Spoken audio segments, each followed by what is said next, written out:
Jamtoota dhaggeeffatoota sagantaa xiinsammuu har'aa keessatti cinqama sammuu takka rakkoo sammuu kan jedhamu asxaalee namni miidhame sun ifirratti argu saniin isiniif ibsuuf yaala na wajji tura.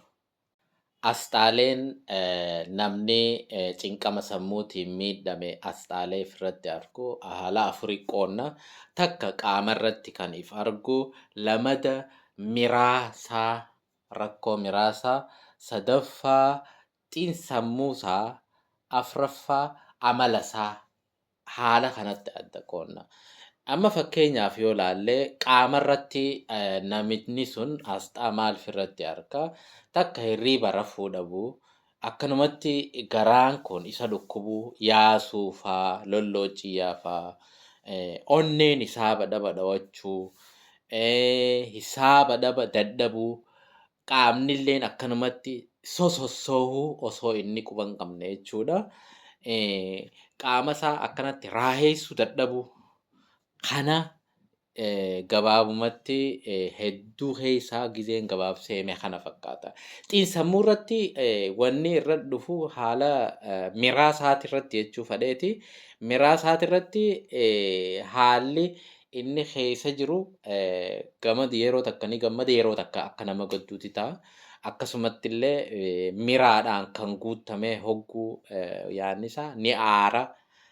Akkasumatti illee hedduu ni gadda fi dipireeshina faa irratti mul'achuu tashuushamni illeen anagzaayitii kan jedhaniin irra jiraachuu danda'a.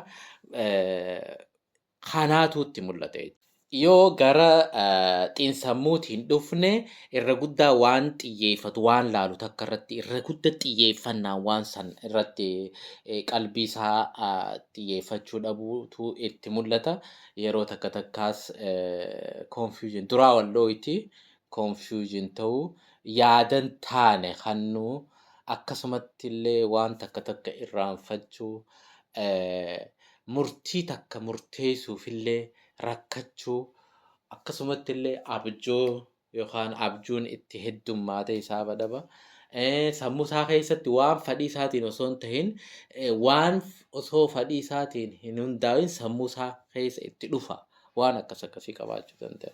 Yeroo takka takka hamaayyii irratti amala namni sun ofirratti arguu danda'u takka waan takka takka itti gaafatamummaa nama miitu fudhachuu amma fakkeenyaaf yookaan makiinaa ofutee makiinaa kana hisaaba dhaba oofee waan silaa dhufaatiif anaatu itti gaafatamummaa fudhate jechuu waan hin taane hunda jechuudha itti gaafatamummaa fudhachuu akkasumallee nyaata hisaaba dhaba nyaachuu takka xiqqoo nyaachuu akkasumatti illee waan sigaaraa dhuguu waan dhudhugan tana heddummeessuu irra guddaa akkanaan ta'e jee waan takka himachuu jechuudha. Waan hisaaba dhaba himachuu itti mul'ata. Akkasumatti illee waan dhugaatii dhugan tanaa fi waan adda addaa ni fudhata. Akkasumatti illee maayyii irratti namatti isin dhiyaatu namaanii addeen baasa jechuudha. Kun walumaa galatti asxaalee namichi ifirratti argu jechuudha. Haakimni yookaan dooktarri irratti argu osoo hin ta'in kan inni ifirratti laalu jechuudha. Sagantaan keenya kana fakkaataa torbee dhuftu waa'ee asxaa namni kaan takka dooktarri irratti argu gabaabinatti isiniif himaa waan na dhaggeeffattaniif galatooma.